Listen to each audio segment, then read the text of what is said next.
1959, 9 experienced hikers ran out of their tent in the middle of the night, in minus 40 degrees, barefoot. They left behind their boots, their coats, their food. They cut through the tent fabric from the inside, ignoring the entrance entirely, and ran into the dark. Nobody knows why. What investigators found on that mountain defied every explanation they had. 2 had missing eyes. 1 had no tongue. Several had internal chest fractures so severe they were comparable to a car crash. But not one of them had a single external wound. The Soviet government classified the investigation, sealed the files, and listed the official cause of death as a compelling natural force. But here's what nobody tells you about this case.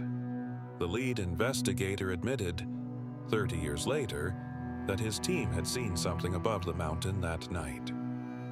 He had been ordered to say nothing by officials so senior, he never learned who they were. This is the Dyatlov Pass Incident, and 66 years later, nobody agrees on what happened. Welcome to the Grim Archive. February 1st, 1959. Night. 9 Soviet hikers were camped on the slope of a mountain in the northern Ural Range. Experienced mountaineers, all of them, led by 23-year-old Igor Dyatlov. Sometime between 9 p.m. and midnight, something terrified them.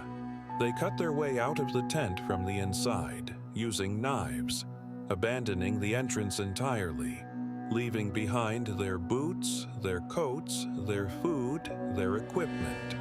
They ran into the dark, into minus 40 degrees, in socks, in underwear, in whatever they had been sleeping in. They ran in 6 different directions. Then something brought them back together, at a cedar tree 1.5 kilometers from camp, in the dark, in the cold, with no shelter and no explanation for why they had left. 2 of them climbed the cedar tree, high enough to see the tent, whatever they were looking for, or hiding from. It was still there. None of them made it back. By morning, 9 people were dead on the mountain, and the tent was still standing, undisturbed, with the food still inside. The group was reported overdue on February 12th. Rescue teams reached the mountain on February 26th. They found the tent first, sliced open from the inside, half buried in snow. Footprints leading away from it. Then nothing. The wind had taken the rest. The first 4 bodies were found near the cedar tree.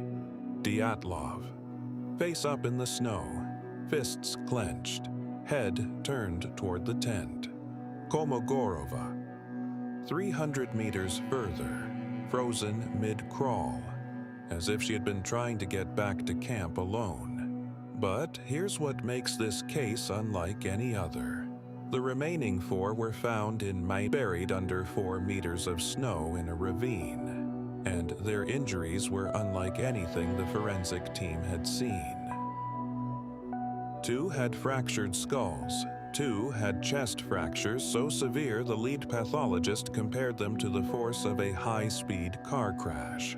But none of them, not one, had external wounds, no cuts, no bruising on the skin. Whatever had crushed their ribs did it from the inside out. 1 hiker was missing her tongue. 2 were missing their eyes. Krivonyshenko had bitten off a piece of his own knuckle. Several items of clothing tested positive for radiation. No one has explained why. The skin on multiple bodies had turned a deep orange-brown, a discoloration the Soviet medical examiners had never documented before. The official cause of death was listed as a compelling natural force. The investigation was closed within weeks. The files were classified. To understand Dyatlov Pass, you need to understand who these 9 people were. They were students and graduates of the Ural Polytechnic Institute in Sverdlovsk, not beginners. Igor Dyatlov had led expeditions before. Zina Kolmogorova kept the group journal with the precision of someone who expected to come home. Every meal was logged. Every weather reading noted. There were 10 of them when they left on January 23rd. On January 28th, one member, Yuri Yudin, turned back. A joint problem. He said goodbye to his friends on a hillside and watched them disappear into the trees. He was the only one who came home. He spent the rest of his life trying to understand what had killed them. He died in 2013, still without an answer.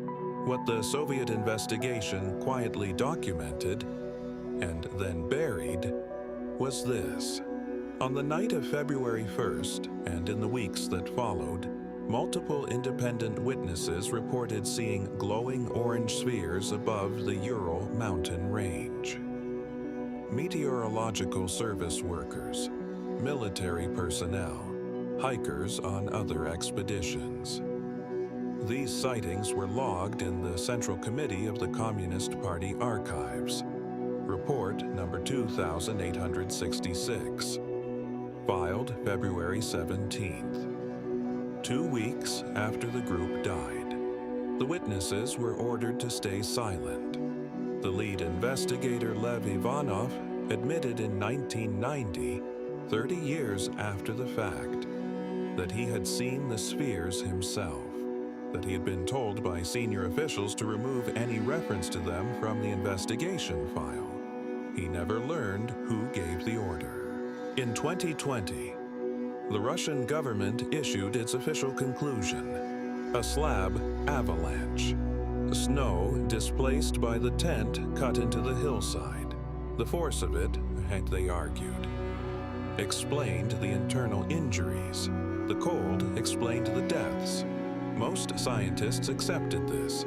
It does not explain the missing organs, the radiation, the orange skin, the spheres.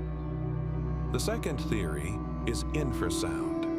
Katabatic winds hitting the dome of the mountain generate vibrations too low to hear, but powerful enough to cause panic, nausea, and the overwhelming biological need to flee.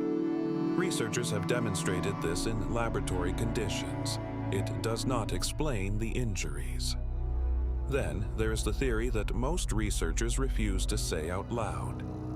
The Mansi people of the northern Urals had a name for this creature.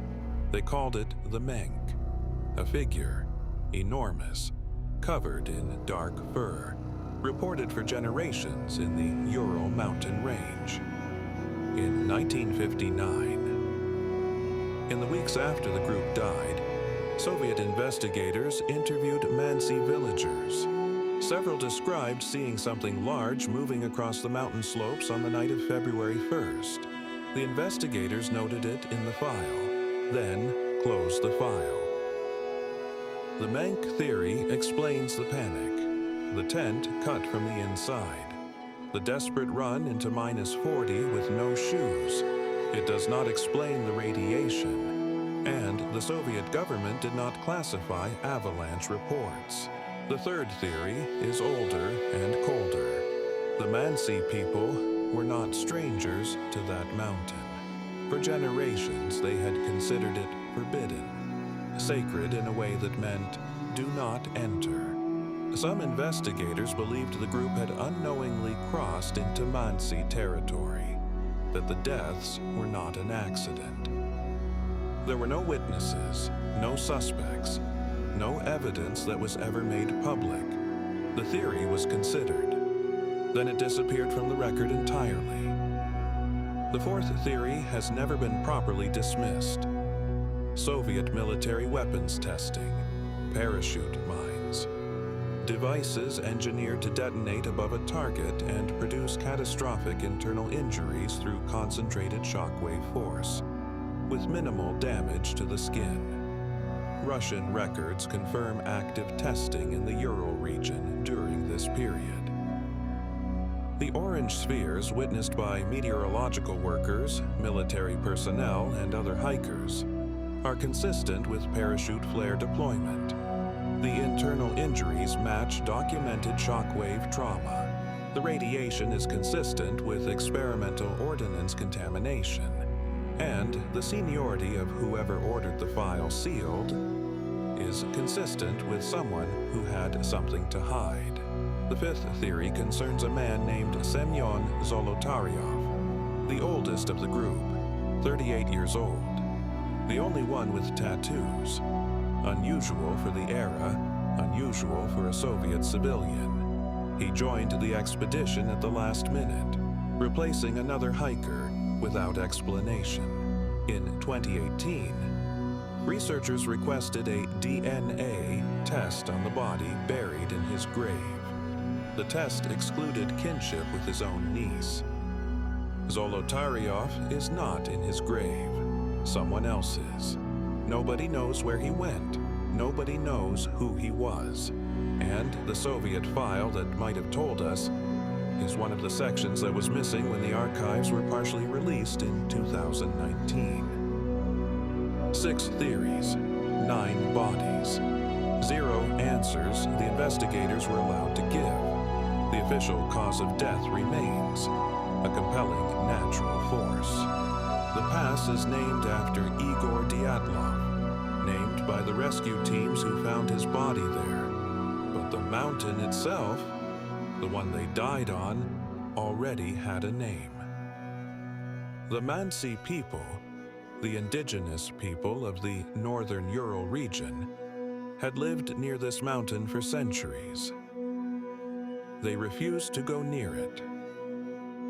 In the Mansi language, the mountain is called Kholat Shakal. It means dead mountain. The destination the group had been hiking toward, the peak they were trying to reach, was called Mount Otorten. In Mansi, Otorten means don't go there. The land had a name for what this place was. The land had a warning for what lay beyond it. 9 people walked past both of them. The case remains officially unsolved. The sealed Soviet files were partially released in 2019. Key sections were missing. Nobody has explained what was removed or why. The mountain is still there. It still has the same name. A memorial stands at the pass now. 9 names carved into stone.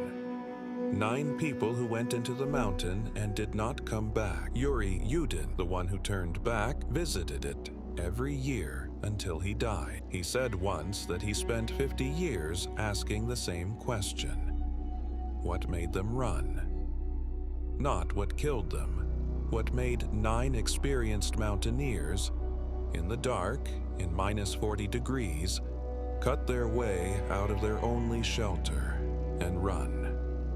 That question has never been answered. If stories like this stay with you, subscribe to the Grim Archive.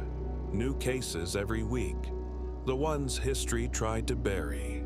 We'll see you in the dark.